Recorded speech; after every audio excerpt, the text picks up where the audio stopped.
Beaucoup d'entreprises de la région aimeraient obtenir leur part du gâteau pour ce qui est des contrats en défense. C'est le cas d'Infinition à Trois-Rivières où je me trouve actuellement. Entreprise qui est spécialisée dans la conception et la fabrication de radars pour la balistique. Ça permet notamment de calculer la vitesse d'un projectile. Pour l'instant, mais les radars d'Infinition sont beaucoup utilisés dans les centres d'essai. On aimerait éventuellement qu'ils soient davantage utilisés sur le terrain, donc par les armées. Des radars d'Infinition sont vendus actuellement à l'étranger. Plus de 95% de la production qui est exportée. On aimerait en vendre davantage au Canada. Ces dernières semaines, l'entreprise qui a reçu un important financement pour développer des radars plus compacts. Il y a tout un travail qui se fait du côté des dirigeants d'entreprise pour rencontrer les élus. On a rencontré M. McGuinty, ministre de la Défense, qui est venu ici dans nos bureaux il y a environ 3 semaines.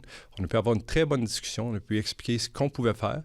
Puis étant donné que notre expertise est tellement unique, mais le fait qu'eux ont maintenant l'information, ils peuvent savoir vers qui se retourner quand ils vont avoir des besoins. Parce qu'on parle quand même de toute la réflexion du NORAD, qui est un très gros projet, toute la protection de l'Arctique, du Nord, de créer des solutions pour détecter les intrusions aériennes, que ce soit qui viennent par des drones, par des missiles, par des avions.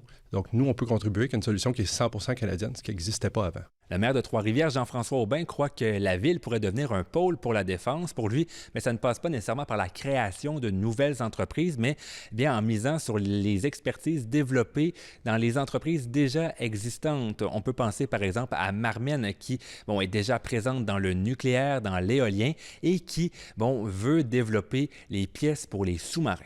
Je pense qu'il faut voir des retombées possibles, surtout quand ça rejoint un ensemble de services puis de production manufacturière qui est possible de faire ici. Et je le répète, on ne fabrique pas de bombes, on ne fabrique pas de fusils, de chars d'assaut, on n'est pas là-dedans. Vraiment, Trois-Rivières, avec ça, peut se positionner dans un certain nombre de secteurs et devenir des incontournables vraiment à la grandeur du Canada. En ce moment, une dizaine de personnes travaillent chez Infinition. L'entreprise aimerait multiplier par 3 ou même 5 son chiffre d'affaires au cours des prochaines années.